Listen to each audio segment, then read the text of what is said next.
This is Xiao Wang. He makes about $700 a month. Every day, he grabs a cup of Starbucks. Twice a week, he orders takeout. Once a month, he takes a short weekend trip. By the end of the month, there's basically nothing left in his bank account. Now this is Lao Li. He makes around $7,000 a month. He brews his own coffee every day and brings lunch from home. He rarely travels, but he owns 3 properties and has stakes in 2 companies. His passive income adds up to tens of thousands of dollars a year. Then there's Xiao Zhang. He earns just as little as Xiao Wang, spends just as much as Xiao Wang, but a few years later, he somehow has a house, a car, and savings. In today's video, we're going to use these 3 spending styles to break down the core logic of wealth building layer by layer. And when you're done watching, you'll realize it's not that you don't make enough money, it's that you're spending it the wrong way. First layer, why is it that some people spend money to consume while others spend money to invest? Ask yourself one question. What was the biggest thing you spent money on last month? If it was a new phone, a fancy dinner, or a new outfit, once the money's gone, it's gone. That's consumption. But if you bought a course, a computer that helps you freelance, or a book that upgrades how you think, that money can come back multiplied. That's investment. In economics, there's a concept called opportunity cost. In plain English, every dollar you have could go in 100 different directions. When you choose one, you're giving up all the others. When Xiao Wang spends $4 on a coffee, he's not just giving up $4. He's giving up what that $4 could potentially turn into down the road. Lao Li saves that daily $4 and uses it to learn new skills, get certifications, and position himself for promotions and raises. That's investment. Xiao Zhang doesn't save the $4, but he uses it to buy Lao Li coffee and pick his brain about the industry. He learns about trends and opportunities. That's building relationships, and that's investment too. You need to understand this. Every time you spend money, you're making a choice. Are you spending on things that disappear or on things that grow? 10 years later, the results won't even be close. Psychologists have found that people strongly prefer immediate gratification over delayed rewards. The joy of a milk tea is instant. The value of a course is delayed. So most people instinctively choose the first one and then wonder why others keep getting richer. Second layer, why do some people save more and end up poorer while others spend more and get richer? You might think, fine, I'll just save everything. No milk tea, no new clothes, no vacations, just stash it all away. But here's the deeper trap. Look at people who truly became wealthy. Not one of them got rich just by saving. Wang Yongqing started by selling rice. He carefully removed the sand from the rice and even delivered it to customers' homes. Was that saving money? No, that was putting thought and effort into value. Warren Buffett delivered newspapers as a kid and used the money to buy stocks. That's spending money on assets. Economists talk about diminishing marginal utility. Your first dollar spent on food when you're starving is incredibly valuable. Your 100th dollar spent on the same food? Not so much. Saving works the same way. The first amount you save gives you security, but saving beyond a certain point can start lowering your quality of life,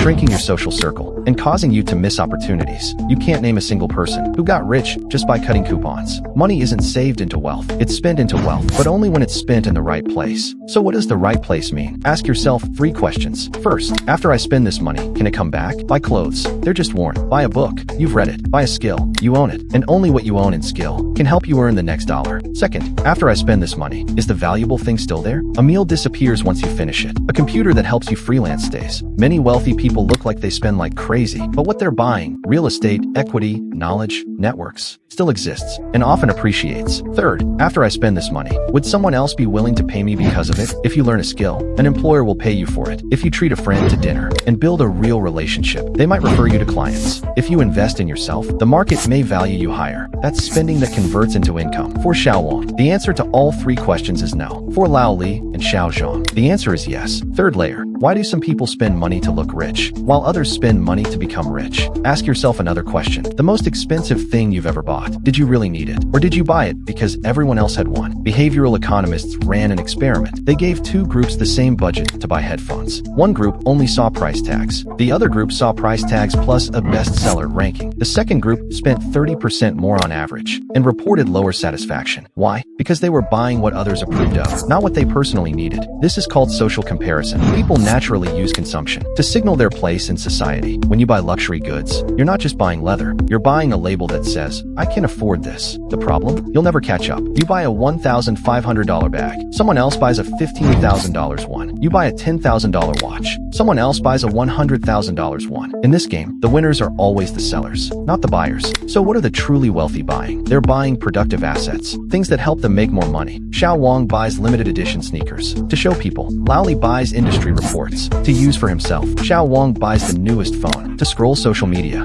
Xiao Zhang buys a used computer. To code and freelance. The difference isn't how much they spend, it's where the money flows. Fourth layer. So how should regular people actually spend? Here are 3 practical strategies. First, split your money into 3 accounts. Account 1, survival money. Rent, food, transportation, non-negotiable. Account 2, safety net money. Emergency savings. Hands off. Account 3, growth money. Invest in yourself. Buy assets. Experiment. The first 2 keep you alive. The third one makes you wealthy. Second, before every purchase, ask 3 questions. After I spend this, does anything valuable remain? If yes, it's potentially an asset. If no, it's consumption. Can this help me make money? If yes, buy. If no, think twice. Am I buying this because I need it? Or because other people have it? If it's the second one, pause. Third, turn consumption into investment thinking. Scrolling TikTok is consumption. Taking notes on useful insights you see is investment. Dinner with friends is consumption. Maintaining relationships that can help each other is investment. Working overtime just for extra pay is consumption. Working overtime to learn new skills is investment. The difference isn't what you do, it's the mindset you bring to it. Author Malcolm Gladwell once wrote in Outliers,